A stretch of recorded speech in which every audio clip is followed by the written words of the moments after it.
السلام علیکم ورحمۃ اللہ وبرکاتہ۔ الحمد للہ رب العالمین والصلاة والسلام علی رسولہ الکریم، اما بعد فاعوذ باللہ من الشیطان الرجیم، بسم اللہ الرحمن الرحیم۔ قال اللہ تعالی فی کلامہ المجید، انتم الاعلون ان کنتم مؤمنین۔ صدق اللہ العظیم وبلغنا رسولہ النبی الکریم الرؤوف الرحیم۔ ان اللہ وملائکتہ یصلون علی النبی یا ایہا الذین آمنوا صلوا علیہ وسلموا تسلیما۔ اللہم صلی علی محمد وعلی آل محمد کما صلیت علی ابراہیم وعلی آل ابراہیم انک حمید مجید۔ اللہم بارک علی محمد وعلی آل محمد کما بارکت علی ابراہیم وعلی آل ابراہیم انک حمید مجید۔ الصلاۃ والسلام علیک یا رسول اللہ، الصلاۃ والسلام علیک یا حبیب اللہ وعلی آلک واصحابک یا رحمۃ للعالمین۔ عزیزان محترم، اللہ تعالیٰ نے ہم سب کو جمعہ کا مبارک دن نصیب کیا۔ دعا ہے کہ اللہ رب العزت ہم سب کی حاضری کو اپنی بارگاہ میں شرف قبولیت عطا فرمائے۔ ماہ مقدس کی تمام بہاریں، تقوی، شکر اور ہدایت کا نور اللہ تعالی ہم سب کے شامل حال فرمائے۔ زندگی کی جو سانسیں باقی رہ گئی ہیں، اللہ رب العزت ان سانسوں کو اپنی بندگی میں آقا نعمت صلی اللہ علیہ وسلم کی محبت میں بسر کرنے کی توفیق عطا فرمائے۔ اللہ رب العزت قرآن مقدس میں ایمان والوں کی سربلندی کا ایک معیار عطا فرما رہا ہے۔ انتم الاعلون ان کنتم مؤمنین، تم ہی سربلند ہوگے، تمہارا جھنڈا ہی دنیا پہ بلند ہوگا، تمہیں ہی عروج ملے گا، مگر شرط یہ ہے کہ تم مومن بن جاؤ۔ ایمان کی لذت کیا ہے؟ ایمان کی لذت انسان کو مختلف امتحانات سے گزارتی ہے۔ ایمان کی لذت انسان کو رب ذوالجلال کی ذات کے ساتھ قریب کرنے کے لیے مختلف آزمائشوں، مختلف تکالیف اور طرح طرح کی صعوبتوں کے ساتھ رب ذوالجلال کی ذات کے ساتھ قریب کرتی ہے۔ اور اس ایمان کی لذت کا مرکز، محور کائنات کے آقا صلی اللہ علیہ وبارک وسلم کی ذات والا شان ہے۔ یہ بات ذہن میں رہے کہ اس کائنات کے اندر ہمارا ایک ہی رہبر ہے، ایک ہی مرشد ہے، ایک ہی رہنما ہے، ایک ہی ہادی ہے، اور اس شخصیت کا نام ہے حضرت محمد الرسول اللہ صلی اللہ علیہ وبارک وسلم۔ ہم یہ دیکھتے ہیں کائنات کے آقا صلی اللہ علیہ وبارک وسلم، اللہ تعالیٰ نے آپ کی ذات کو ایسا بنایا کہ چشم فلک نے ایسا انسان دھرتی پر کوئی نہیں دیکھا، جس کا چہرہ مبارک اتنا حسین کہ حضرت حسان بن ثابت رضی اللہ تعالی عنہ آپ سرکار کے چہرہ مبارک کو دیکھ کے عرض کرتے ہیں، وَأَحْسَنُ مِنْكَ لَمْ تَرَ قَطُّ عَيْنِي، اے میرے آقا، اس دھرتی پر میں نے آپ سا حسین کوئی نہ دیکھا۔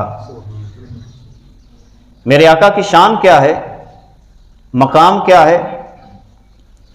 کہ آسمان کی طرف نگاہ اٹھائیں تو قبلہ بدل دیں، انگلی کا اشارہ کریں چاند کے 2 ٹکڑے کر دیں، آقا کریم علیہ الصلوۃ والسلام کے دل میں خیال آئے رب قبلہ بدل دے، جہاں میرے آقا تشریف فرما ہوں، رب ذوالجلال اس جگہ کو روضۃ من ریاض الجنہ بنا دے، اور پھر کائنات کے آقا صلی اللہ علیہ وسلم کی کیفیت کیا ہے، ادنا سا اشارہ ہو، دیوانے اپنی جانیں قربان کرنے کے لیے اپنی گردنوں کو کائنات کے آقا صلی اللہ علیہ وسلم کی بارگاہ میں پیش کرتے ہیں۔ میرے آقا کا مقام کیا ہے کہ وضو فرماتے ہیں مگر پانی کے قطرے صحابہ کرام زمین پہ نہیں گرنے دیتے۔ کائنات کے آقا صلی اللہ علیہ وسلم کی عظمت یہ ہے کہ لعاب دہن اپنے دہن مبارک سے باہر نکالتے ہیں، صحابہ کرام اس لعاب کو اپنے چہرے کی زینت بنا لیتے ہیں۔ اتنی شانیں، اتنا مقام، اتنا نازک بدن، مگر کیفیت کیا ہے؟ جب آقا دو عالم صلی اللہ علیہ وسلم نے اپنے وجود کو اللہ کی بارگاہ میں پیش کیا، دعوت کے میدان میں نکلے، تو کیا کچھ نہ ہوا حضور علیہ الصلوۃ والسلام کی ذات کے ساتھ؟ گالیاں دی گئیں مگر میرے آقا صبر کرتے رہے، مارا گیا صبر کرتے رہے، تکالیف دی گئی صبر کرتے رہے۔ گویا کہ جب بندہ ایمان کے سارے تقاضوں کو پورا کرتا چلا جاتا ہے تو رب ذوالجلال ایسی ہی شخصیات کو دنیا کے اندر سربلندی عطا فرماتا ہے۔ اس سربلندی کو حاصل کرنے کے لیے ان مشقتوں سے گزرنا پڑتا ہے۔ ہم کتنے خوش نصیب ہیں، ہمیں رب ذوالجلال نے وہ آقا دیے، ہم کتنے خوش نصیب ہیں، کائنات کے مالک نے ہمیں ایسا محبوب عطا کیا۔ اور میں بڑے پیار سے کہوں گا، رب سے مانگیں، دولت نہ مانگیں، شہرت نہ مانگیں، دنیا کا جاہ و جلال نہ مانگیں، اگر رب سے مانگنا ہی ہے تو رب کا محبوب مانگیں اور کوئی چیز نہ مانگیں۔ ہم تو اس نبی کے ماننے والے ہیں کہ جس نبی کی ادائیں اتنی باکمال کہ رب ذوالجلال قرآن مقدس کے اندر قسمیں اٹھا اٹھا کے اپنے محبوب کی اداؤں کو بیان فرما رہا ہے۔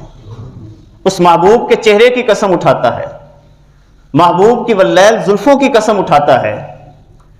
کائنات کے آقا صلی اللہ علیہ وبارک وسلم جس شہر مکہ میں چلتے ہیں، رب ذوالجلال فرماتا ہے لا اقسم بہذا البلد وانت حل بہذا البلد، اے میرے پیارے محبوب جس شہر میں تو خرامہ خرامہ چلتا ہے میں اس شہر مکہ کی گلیوں کی بھی قسم اٹھاتا ہوں۔ اتنا عظیم محبوب رب ذوالجلال نے ہمیں عطا کیا۔ یارو، رب سے مانگیں تو محبوب مانگیں۔ ایمان کی سیڑھی پر چڑھنے کے لیے سب سے بنیادی معیار یہ ہے، اپنی زندگی کا مرکز، اپنی زندگی کا محور، اپنی فکر کا مرکز، اعمال کا مرکز، گفتار کا مرکز، کردار کا مرکز، چال اور ڈھال کا مرکز کائنات کے آقا صلی اللہ علیہ وسلم کو جو بندہ بناتا چلا جائے گا، رب کا وعدہ ہے اللہ اسے دنیا میں بھی کامیاب کرے گا، آخرت میں بھی کامیاب کرے گا۔ اتنا پیارا محبوب، اور یقین جانے جو زندگی کا معیار یہ رکھتے ہیں۔ وہ کسی نے بڑا پیارا شعر کہا، تم مل گئے تو دولت کونین مل گئی، اٹھتے نہیں ہاتھ میرے اس دعا کے بعد۔ جب تو مل گیا تو مجھے کائنات کی دولت مل گئی، کائنات کا سارا خزانہ مل گیا۔ اسی لیے رب ذوالجلال نے قرآن مقدس میں فرمایا قل ان کنتم تحبون اللہ فاتبعونی یحببکم اللہ، اے میرے پیارے محبوب اگر یہ رب کی تلاش میں نکلے ہیں تو ان کو اعلان فرما دیں، رب سے ملاقات چاہتے ہیں، رب کی تجلیات کا مشاہدہ کرنا چاہتے ہیں، رب ذوالجلال کی محبت کو اپنے سینے کے اندر جذب کرنا چاہتے ہیں، ان کو فرما دیں کہ میرے پیچھے پیچھے چلتے چلے آؤ۔ جب تم میرے پیچھے چلتے چلے جاؤ گے تمہیں رب کی محبت بھی مل جائے گی اور رب تمہارے گناہوں کو بھی معاف فرما دے گا۔ اسی لیے جو لوگ یہ معیار رکھتے ہیں کہ آقا ہم ہر اس شخص سے بیزار ہیں جو تجھے محبوب نہیں رکھتا، جو تجھے نہیں چاہتا، جو تیرے قدموں میں نہیں گرتا، جو محبوب کا امتی ہو کر کسی اور کی طرف دیکھے، جو محبوب کا امتی ہو کر دامن کسی اور کے پاس پھیلائے، جو محبوب کا امتی ہو کر کسی اور طرف اپنے دل اور روح کو پیش کر دے، ہم تو صرف دیکھتے ہیں تو تیرے چہرہ والضحیٰ کو دیکھتے ہیں، تیری واللیل زلفوں کو دیکھتے ہیں، وہ چہرہ کہ جس کے بارے میں حضرت جابر رضی اللہ تعالی عنہ، مدینہ منورہ صحرائے مدینہ ہے، چاندنی رات ہے، حضرت جابر رضی اللہ تعالی عنہ اپنے گھر سے نکلے چاندنی رات میں، اور صحرائے مدینہ میں چاند اپنے جوبن پہ تھا، بڑا خوبصورت نظر آ رہا تھا۔ دل میں خیال آیا بڑا خوبصورت ہے، بڑا پیارا ہے۔ چاند کی محبت دل میں گھر کر گئی، چاند کی رعنائی دل میں گھر کر گئی، چاند کے گرد بننے والا حالہ حضرت جابر رضی اللہ تعالیٰ عنہ کو مسحور کرنے لگا۔ فرماتے ہیں میں چاند کی روشنی میں مگن ہوا، مگر پھر میں مدینہ منورہ کی گلی میں چل رہا تھا تو کیا دیکھا، سید الانبیاء، امام الانبیاء کاشانہ نبوت سے باہر تشریف لائے، سر کے اوپر سرخ دھاری دار چادر پہنی ہوئی تھی۔ چادر ہٹائی، میں نے چہرہ مبارک کو دیکھا، پہلے چاند کی روشنی میں گم تھا، اب کیفیت کیا ہے؟ گلی مدینے کی ہے، سرکار کا چہرہ ہے، اور کیفیت کیا ہے؟ اپنے اوپر سرخ چادر بھی لی ہوئی ہے، نیچے سے والضحیٰ مکھڑا اور واللیل زلفوں کی دھار۔ چہرہ مبارک کی کیفیت کیا؟ کسی نے کہا 14ویں کے چاند جیسا، کسی نے کہا کأن الشمس تجری فی وجہہ، کسی نے محبوب کے چہرے کو دیکھا، ان کا تو چاند سے تشبیہ دیتے ہو؟ نا، میرے محبوب کا چہرہ اتنا حسین ہے، اتنا حسین ہے کہ سورج بھی خیرات لیتا ہے تو در مصطفیٰ سے لیتا ہے، سورج بھی چہرہ مصطفیٰ میں گردش کر رہا ہے۔ کسی نے کہا اتنا حسین چہرہ دور سے دیکھیں تو پھر بھی خوبصورت لگتا ہے، پاس آئیں تو پھر بھی خوبصورت لگتا ہے، اتنا حسین چہرہ جب مسکراتا ہے سامنے والے پہاڑوں پہ شعائیں نظر آتی ہیں، اتنا پیارا چہرہ۔ حضرت جابر رضی اللہ تعالی عنہ کہتے ہیں محبوب کا اتنا پیارا چہرہ، اتنا پیارا چہرہ، اتنا پیارا چہرہ کہ میں پہلے 14ویں رات کے چاند کے حسن میں مگن تھا، مگر جب چہرہ مصطفیٰ دیکھا، واللیل زلفیں دیکھی، وہ سونا مکھڑا، اور چادر بھی دھاری دار سرخ چادر لی ہوئی ہے، درمیان سے چہرہ مصطفیٰ کی جھلک دیکھی۔ پھر کبھی میں چاند کو دیکھتا ہوں، کبھی چہرہ مصطفیٰ کو دیکھتا ہوں، کبھی چاند کو دیکھتا ہوں، کبھی چہرہ مصطفیٰ کو دیکھتا ہوں، اور بالآخر میں اس نتیجے پر پہنچا کہ چاند نہیں سونا، میرے حضور ہی سونے ہیں۔ ارے یارو، ہم کس آقا کے خادم ہیں، اس آقا کے نوکر ہیں۔ من وجہک المنیر لقد نور القمر، اتنا پیارا چہرہ، اتنا پیارا چہرہ کہ چاند بھی خیرات در مصطفیٰ سے لیتا ہے۔ اسی لیے اے بندگان خدا، ایمان کی منازل کو اگر طے کرنا چاہتے ہیں، ایمان کی سیڑھیوں پہ چڑھنا چاہتے ہیں، ایمان کو اپنے دل کا